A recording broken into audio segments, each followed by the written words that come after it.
Is Clear about to fail? Founded by a badass woman entrepreneur who did a bunch of things right at the beginning, Clear seemed to be on an unshakable path to success. But are they about to f it all up? Because people are mad about the data breaches, and their most famous investor is now starting to compete against them.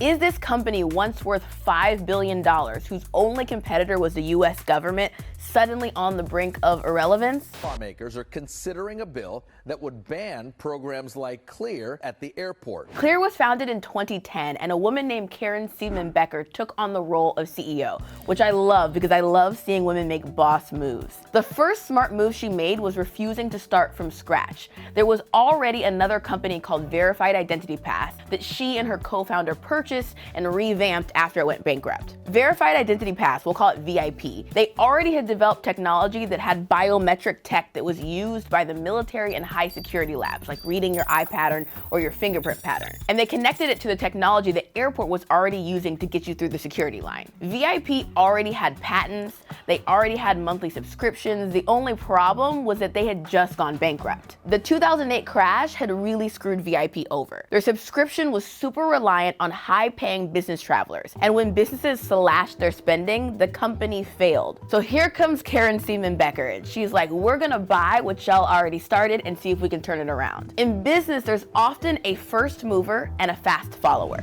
And there's this famous phrase we use in business that fast followers always win. It means that usually the person who innovates is a different person or company than the one who learned about the innovation early and just markets it well. We often think that the best founders are ones that invent something brand new and revolutionary, but it's often not true. When Apple's iPhone launched, they didn't really do that much that was new. BlackBerry, Nokia, all that technology already existed. And when Facebook launched, they also didn't do that much that was new either. MySpace, Friendster, all that tech already existed. And Karen is a perfect fast follower. If you're wondering what exactly she did to turn the company around, we will get to that in a minute. But first, I want to address what Clear is starting to mess up. Clear's whole value prop is around cutting the line and getting through easily. There is literally a sales guy in the security line working for an independent company trying to pitch you on why you should just pay an annual fee to get around the normal national security protocol. So when Clear F's up with the national security, which they do, people get mad. Clear might be the worst business model of all time. I'm so tired of this Clear stuff at the airport. I think Clear is one of the biggest scams. First, Clear had the problem where 50,000 customers got approved for Clear even though their face scan didn't match their ID.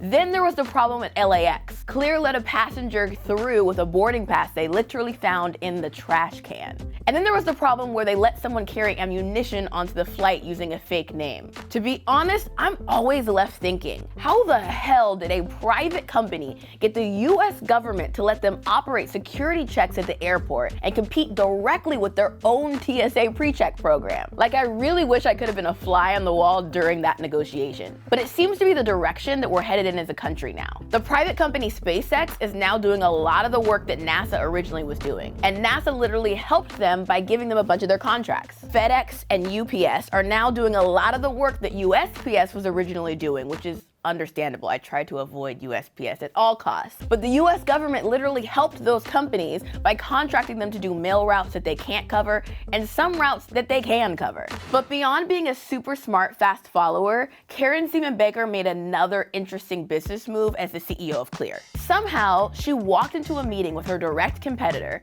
and positioned Clear as complementary, not competitive, to the TSA PreCheck program. Her pitch was, hey TSA, what you do and what we do, totally different. So you should just let us stand side by side with you. So you do manual background checks, we scan biometrics. And yeah, we know that you scan biometrics too, but you haven't rolled it out everywhere, so that's why we're different. You manually make sure that the ID matches the boarding pass, and we automatically do it with machines, so that's why we're different. You have your own pre-check lane, and we use the existing lane, so that's why we're different. I don't know. To me, they're not that different. The main difference I see is that TSA PreCheck has extra perks that most people care about, like not taking off your shoes in the security line and easy global entry back into the country. So now you can pick if you want to stand in a line with 3 people or if you want to stand in line with 2 people. If I was the head of TSA PreCheck, I would absolutely not let my competitor in like that. But Karen really pitched the idea as a mutually beneficial partnership. If you go to the Clear website, you can buy both Clear and TSA PreCheck bundled together for the low price of $1.99. As an act of solidarity, Clear was like, don't worry, we'll just sell each other's products so that people can choose which of our services will give them a faster experience that day. It'll be fine. What? Imagine if you're the CEO of Coke and Pepsi says, hey, we're similar, but actually pretty different. So every time your drink is served, you should also allow our drink to be served right next to yours. We'll just do it together. No way. In fact, Coke and Pepsi usually have exclusivity deals, meaning that if one drink is served in a particular restaurant, the other can't be anywhere near it. Whatever Karen did to negotiate that TSA partnership, I'm impressed. And she also crushed it with a partnership with Delta. She convinced Delta to be an investor in Clear. So now she's got Big Daddy Delta's influence to help her secure access to key airport hubs where Delta operates, which really helped Clear quickly expand to 58 airports across the US.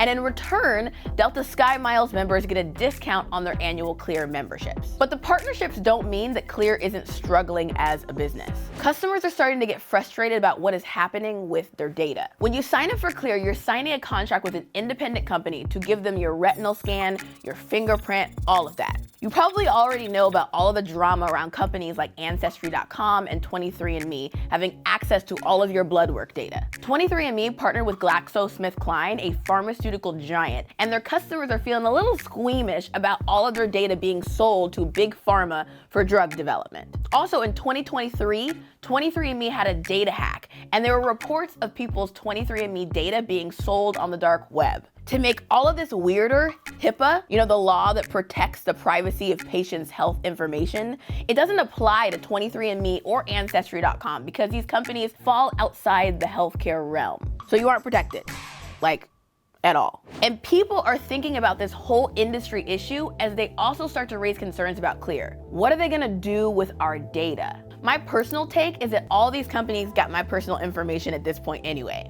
Me data is Sue data. Apple has my fingerprint, Fitbit's got my heart rate, Venmo has all of my banking information, Facebook knows all my interests and all my friends. But my question is, for you, would you be okay handing over your biometric information to a publicly traded company? But these aren't the only issues that Clear is facing that has made their future look a little uncertain.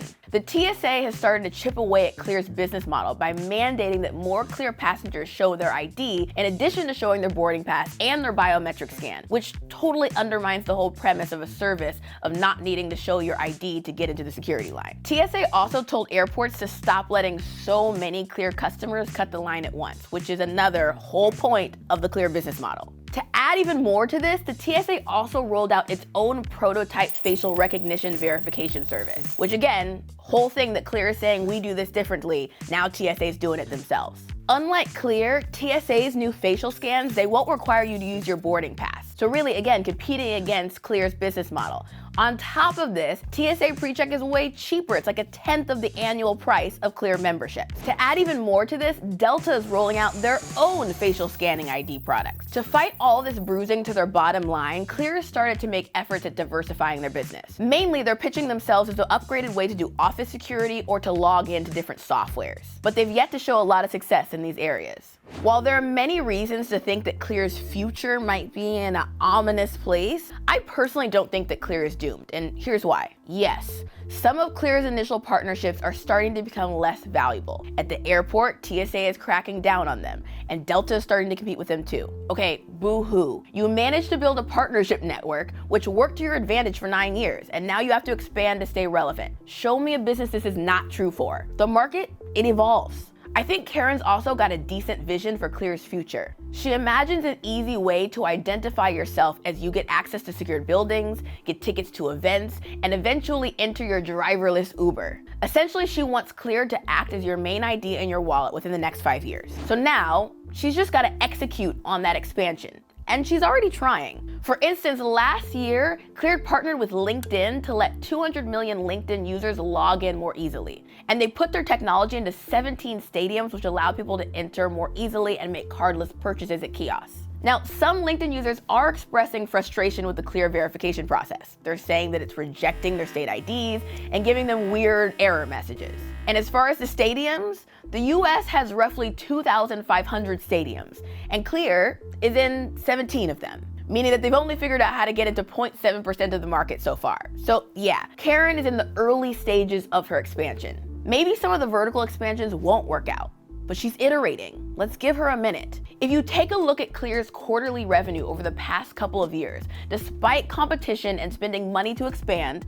Clear's profits, they're continuing to go up. You try finding new expansion product market fit while still staying profitable.